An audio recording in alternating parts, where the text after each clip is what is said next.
Assalamu alaikum guys, I am Larif from Youth Academy. Now let's start chapter number 2 ecosystem. तो हमारा chapter 2 है ecosystem. तो हम देखते हैं ये होता क्या है। If we look around we see a variety of living and non-living things. हम अपने इर्द गिर्द बहुत सारी लिविंग थिंग्स जानदार और जो जानदार नहीं है वो देखेंगे। All living and non-living things around an organism form its environment. सारे living और non-living thing आपस में मिलके environment बनाते हैं। The living and non-living component of an environment interact with one another. और जितने जानदार हैं और जो जानदार नहीं हैं सारे environment बनाते हैं और एक दूसरे से interact करते हैं। Every living thing live in a particular environment. जितने जानदार हैं उनकी एक मखसूस जगह है रहने के लिए, एक इन्वायरमेंट है उनका रहने का। फ़िश लिव इन वाटर, जैसे कि मछलियाँ सिर्फ पानी में ही ज़िंदा रह सकती हैं। Tiger live in forest and human being live in villages and cities, और हम सिर्फ गांव शहरों इनमें रह सकते हैं, हम जंगलात में गुजर बसर नहीं कर सकते। The birds build their nest on the trees and the ants live underground their nest. जो परिंदे हैं वो अपना घोंसला दरख्तों पे बनाते हैं, और जो चींटियाँ हैं वो अपने दरख्त के जड़ों में रहती हैं, और जो है परिंदे घोंसला बनाते हैं। Can you name some other animals, जैसे कि हमारे पास नीचे है फ़िश, आंट, पैरेट जो कि जंगलात में होते हैं। आंट जो है वो अपना ज़मीन के अंदर बनाती हैं घर, और फ़िश जो है वो पानी के अंदर होती हैं। तो living and non living component of an environment make the ecosystem. सारे जानदार और जानदार जो नहीं हैं वो सारे मिलकर एक इकोसिस्टम बनाते हैं। The types of ecosystem on earth is different, सारे डिफरेंट हैं। Wet to dry, cold to hot, कुछ सर्दियों में सर्द जगहों पर ज़िंदा रहते हैं, कुछ गर्म जगहों पर रहते हैं, कुछ पानी में रहते हैं, कुछ ड्राई जगह पर रहते हैं। They include forest, grassland, ocean, river, ponds, desert, snowy areas. सब की एक मखसूस जगह रहने की, जैसे कि कुछ पोलर रीजन्स में रहते हैं, कुछ ग्रासलैंड में, कुछ डेजर्ट में ज़िंदा रह सकते हैं, कुछ पोंड मैरीन हैं, कुछ जैसे मछलियां हैं, कुछ फॉरेस्ट में होते हैं। All the plant for example herbs, climbers, shrubs and trees are producer. ये सारे हमारे पास क्या हैं? प्रोड्यूसर हैं। उसके बाद aquatic plant for example lotus and algae are also producer, ये भी हमारे पास प्रोड्यूसर हैं। These are major source of food for aquatic animal. ये जो है किसका ज़रिया है? जो एक्वेटिक, जो पानी में जानवर होते हैं उनके लिए खुराक हैं, ये वो इनको खाते हैं। कंज्यूमर हमारे पास कौन से होते हैं? The living thing which obtain their food for other living things. जो जानवर हैं, जानदार चीज़ें हैं जितनी, वो अपना खाना दूसरे जानदारों से हासिल करते हैं। They can not make their own food, अपना खाना खुद नहीं बना सकते। They depend on plant and other animal, वो किस पे डिपेंड करते हैं? बाकी पौधों पे और जानवरों पे खाने के लिए, खुराक के लिए। All the animal are consumer, हमारे पास जितने जानवर हैं वो सारे कंज्यूमर हैं, क्योंकि वो अपना खाना खुद नहीं बना सकते और वो दूसरे पौधों को खाते हैं, दूसरे जानवरों का शिकार करते हैं। डिकम्पोजर कौन से होते हैं? The living thing which break down the dead bodies of plant and animal into simple component. जो डिकम्पोजर यानी मरे हुए जानवर या फिर ऐसे पौधे जो ब्रेक डाउन, जिनको बिल्कुल यानी कि ज़मीन के अंदर वो बिल्कुल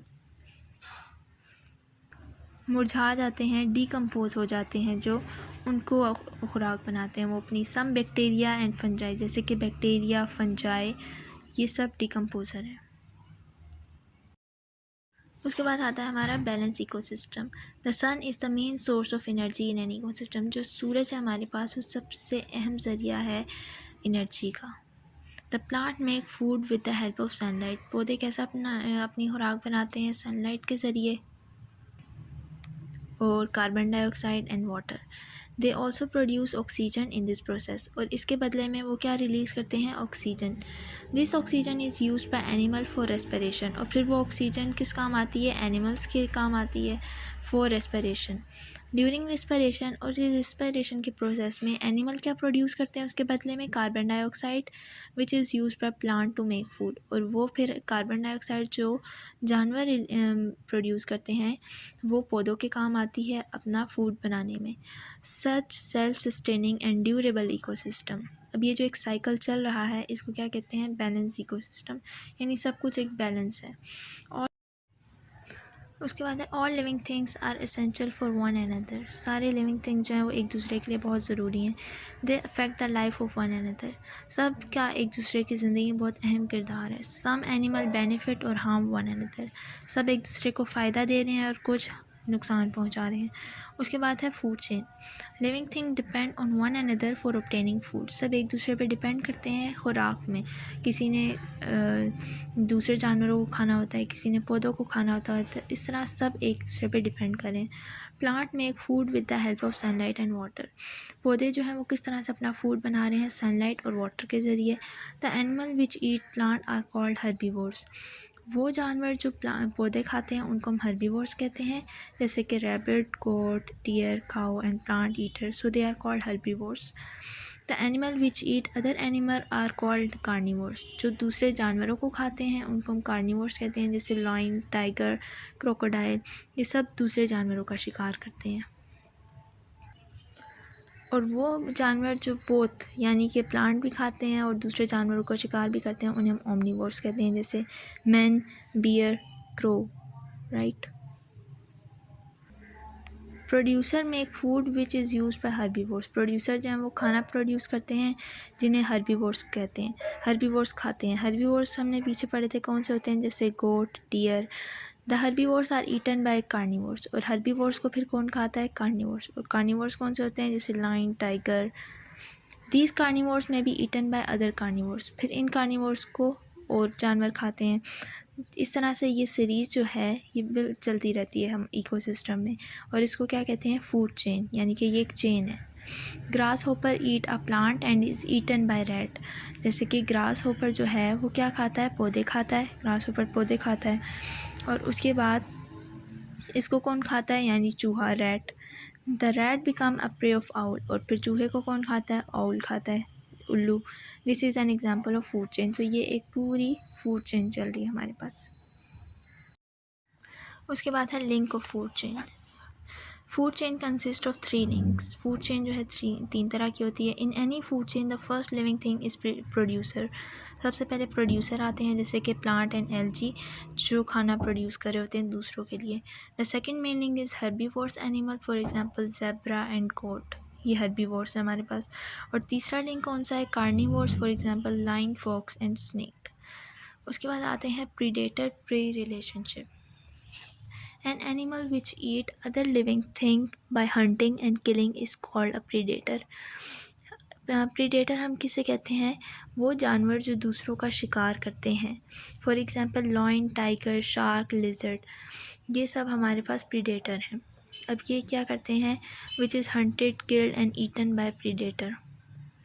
जैसे कि हमारे पास है लॉयन जो कि ज़ेब्रा को मार के उसको खा जाता है, ये वो हमारे पास प्रीडेटर है। और the living thing which is hunted, killed and eaten by predator, और जिन जानवरों का शिकार प्रीडेटर करते हैं उनको प्रे कहते हैं, जैसे कि zebra, deer, rat, fish. The interaction between predator and prey, इन दोनों के दरमियान जो रिलेशनशिप है उसे हम कहते हैं प्रीडेशन। जैसे कि हमारे पास एग्जाम्पल है, deer is killed and eaten by lion. अब इसमें लॉयन हमारे पास प्रीडेटर है, यानी कि वो डियर का शिकार करता है, उसको खा जाता है, और डियर हमारे पास प्रे है। Similarly goat is predator and grass is prey, यानी गोट जो है वो घास को खाता है, तो घास हमारे पास प्रे है और गोट प्रीडेटर है। उसके बाद है competition among organism. All the organism living in an ecosystem depend on the resources which are available in the area. सारे लिविंग थिंग्स ऑर्गेनिज्म जो हैं उनको एक स्पेसिफिक रिसोर्सेज चाहिए होते हैं ज़िंदा रहने के लिए। Every area can provide food and place to a limited number of living things. सब एरिया जहाँ जहाँ पे living things, every area can provide food and place to a limited number of living things. सब area जो हैं वो क्या provide करते हैं, लिविंग थिंग्स को खाना और रहने की जगह, प्लेस जो उनके लिए ज़रूरी है। The limited resources in an ecosystem compel the living thing to compete for food and place.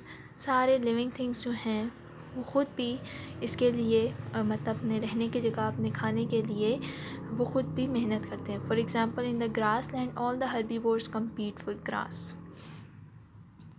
उसके बाद आता है impact of human action on food chain in an ecosystem. Human activities का, यानी इंसान जो कर रहे हैं उसका फूड चेन पे क्या असर पड़ता है। In the ancient time, human action had the little impact.